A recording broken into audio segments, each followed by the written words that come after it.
Do you want to know what Michael Cera and Megan Fox have in common? Well, I can actually tell you. Hi, I'm Kid Icarus, and this is my Scott Pilgrim and Jennifer's Bodies 12 Years Later retrospective. Just look at the films, how they represent not only the 2000s, but how they are genre-blending films in their own respectives. So, Scott Pilgrim vs. the World is set in a realistic Toronto, Canada, with sci-fi and music intertwined with its world.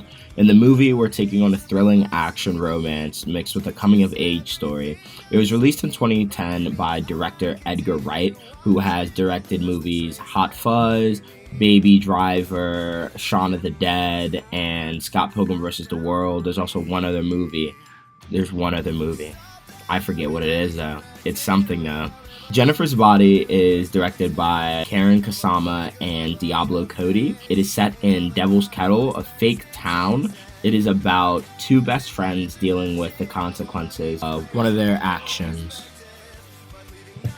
So, Jennifer's Body is a very 2000s-esque movie. You can see it pretty early on in the movie when Jennifer talks about getting 9/11 tribute shots. It definitely puts us in a post-9/11 world, meaning that we're in the 2000s, or at least the mid-2000s at some point of fashion. The fashion as well in the movie, not only from the way they are dressing, the little intricacies of the way that we see high schoolers interact with each other. The inserting of a indie band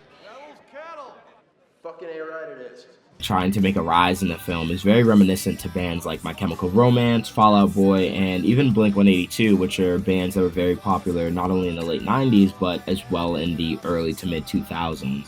The use of flip phones is also a dead giveaway to it being in the 2000s. If you want to play a drinking game to this video, take a shot every time I say 2000s. Have fun with that.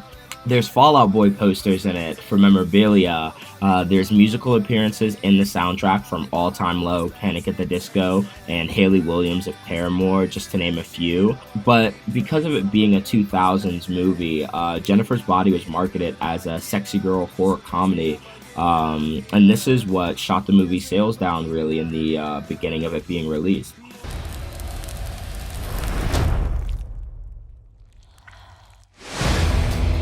Chip is looking really cute. But this marketing would only let it fully age like wine. Quote from MovieWeb.com about Jennifer's Body, it reads, "Jennifer's Body went from being misunderstood and mismarketed to a celebrated cult classic, thanks to its exploration of women relationships, girlhood rage, and commentary on assault and exploitation." This movie shows us exactly how teenagers bridging into adulthood are not only still vulnerable, naive, and hormonal, but also a story that gives us through these eyes the ability to see how self-empowerment, but as well the ability to take in advantage of, are so closely paired. We are Sex Bob, and we're here to make you think about death and get sad and stuff! Scott Pilgrim is another movie with an indie band, except Scott Pilgrim is a part of this indie band, and that indie band is Sex Bob.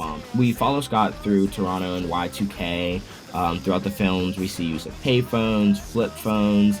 Young Neil's PSP is actually another good giveaway to the 2000s. The PlayStation Portable was something that came out in the early 2000s, and something that a lot of people my age, being like 5 years old and up, really like. Scott Pilgrim's pop culture references to Zelda, Bollywood, and as well as video games puts us in a poignant time of where it could be set in. Scott being excited about receiving an email shows the type of excitement and curiosity people would get from the technological advancements that were happening at the time. The party scene in Scott Pilgrim vs. the World is very similar to what we could see and or imagine house parties would be like in the 2000s. No one on cell phones, people talking to each other, music not really being a central focus maybe, but per se just what's going on in the party, being able to meet new people. Scott Pilgrim shows us a new type of person in pop culture. And that's the nice guy who feels like they're either battling the world or the things around them, and that the reason that they're doing that is maybe because of long-term mistakes that they've made in the past. Woo! Let's go to genre!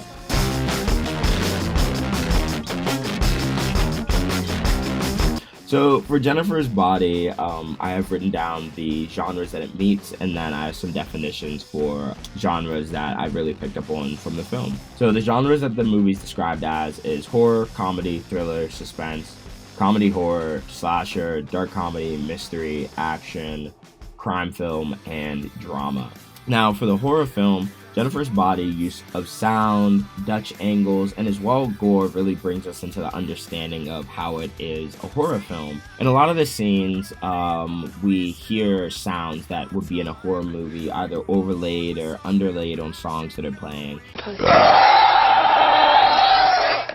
And this is something that really brings us into this world. The comedy with the jokes. It's dangerous out here. You want to head someplace safer, like my van? What? The whimsical nature in some scenes, people in their age groups making jokes that make sense for them to say, and as well the type of things that they say. It's very interesting how you can see the times progress to what people thought was okay to say and what people don't think is okay to say. The dry comedy as well in this movie is something that makes it a comedy. For it to be a thriller as well, we can use the scenes of the flashbacks. Most of the film is flashbacks, so that's a really big gateway for us to let us into the main character Needy's mind, really, as well as the use of scary visions in the movie as well.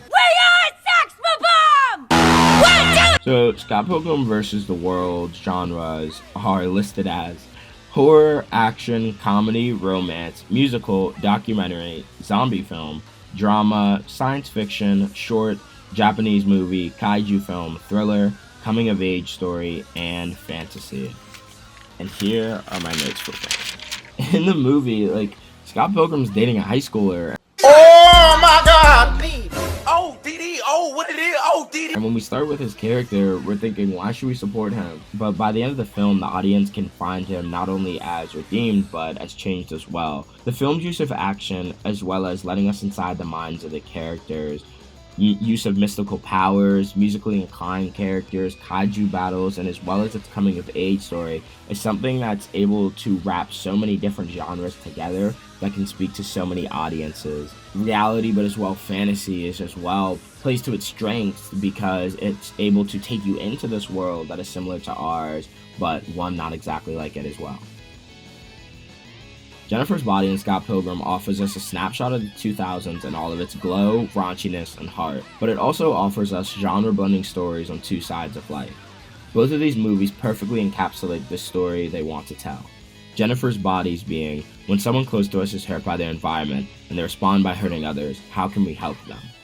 Scott Pilgrim's story being, plagued by past actions catching up, the best way to mend those wounds is by addressing them. So, yeah. Thank you guys for listening. I'm Kid Icarus. You should subscribe to all my socials. I'll see you guys in the next video.